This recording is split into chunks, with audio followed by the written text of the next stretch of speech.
Nizami Kino Mərkəzində Azərpoçt MMC və Azərbaycan televiziyasının birgə istehsalı olan Səssiz Ünsiyyət adlı bədii sənədi filmin təqdimat mərasimi keçirilib. 2021-ci ildən yenilənmə dövrünə qədəm qoyan Azərpoçt artıq 4 ildir ki, öz mövcud biznes sahələrini inkişaf elətdirir, yeni xidmət sahələrini istifadəyə verir.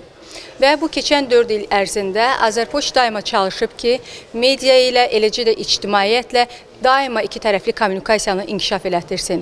Media ilə sıx əməkdaşlıq qurmaq istiqamətində mühüm addımlar atılıbdır. Bugünkü tədbirimiz də elə bu addımlardan növbətçisidir. Yay aylarında təxminən Azərbaycan televiziyasından belə bir təklif gəldi ki, Azərpoçtun ən qədim məhsulu olan Poçt markası haqqında bir bədii sənədli film çəkilsin. Və biz bu təklifi, təşəbbüsü çox yüksək qiymətləndirdik və layihəyə razılıq verdik.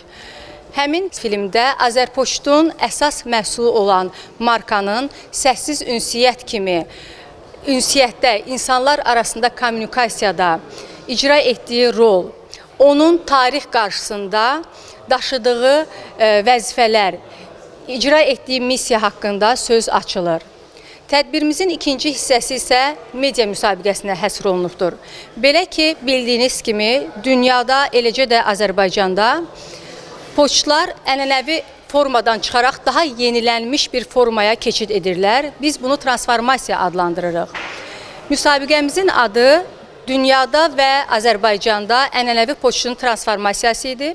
Və biz bu müsabiqədə media nümayəndələrindən poçtların keçid dövrünü, yenilənmiş poçt tələblərini araşdırmalarını gözləyirdik və çox gözəl də yazılarla tanış olduq. Bu film ümumiyyətlə poçtun yaranmasından ta qədimdən, qədim Misirdən, qədim Romadan, qədim Yunanistandan bizim bu günümüzə qədər də 2025-ci ilə qədər olan bir tarixi ekskursudur. Bunun içərisində biz bütün müxtəlif mərhələlərdə, lap papiruslardan bizim bugünkü günümüzə qədər, elektron sistemə qədər bu deməli ünsiyyət elə bil anlayışının, anlamının barəsində biz danışırıq və ümumiyyətlə dünya poçtunun içərisində Azərpoçtun, Azərbaycan poçtunun və Azərbaycan markasının yeri haqqında bu film içərisində biz danışırıq. Çox yaxşı respondentləri var bu filmin və ümumiyyətlə çox maraqlı bir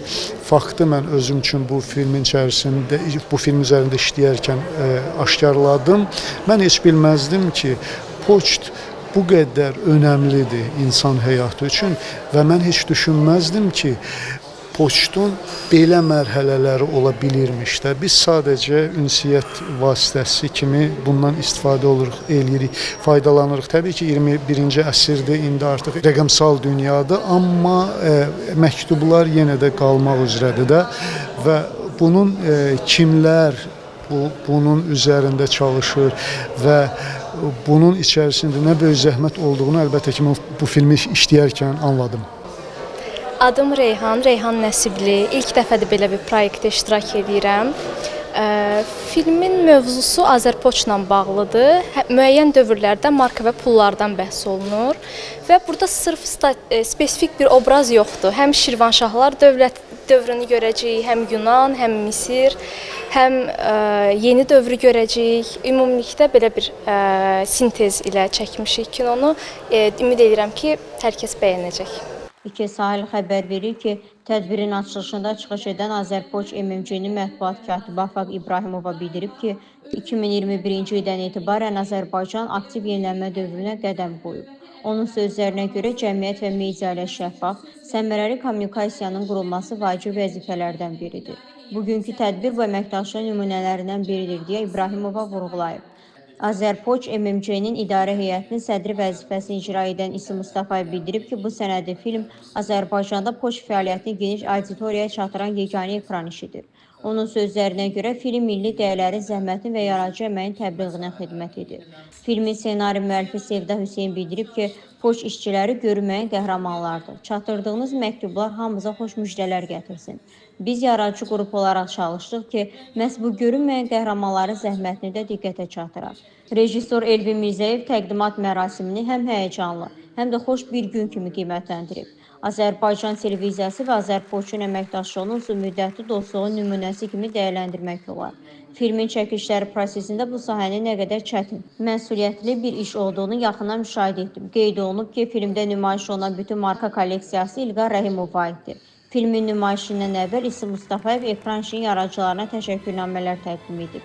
Daha sonra Səssiz Ünsiyyət adlı bədii sənədli filmi tamaşaçılar tərəfindən maraqla qarşılanıb. Tədbirin ikinci hissəsində həmçinin Azərpoç MMC və Mətbuat Şurası ilə birgə media nümayəndələri arasında ənənəvi poçtun müasir dünyada və Azərbaycanda transformasiyası mövzusunda müsabiqənin qalibləri də elan olunub.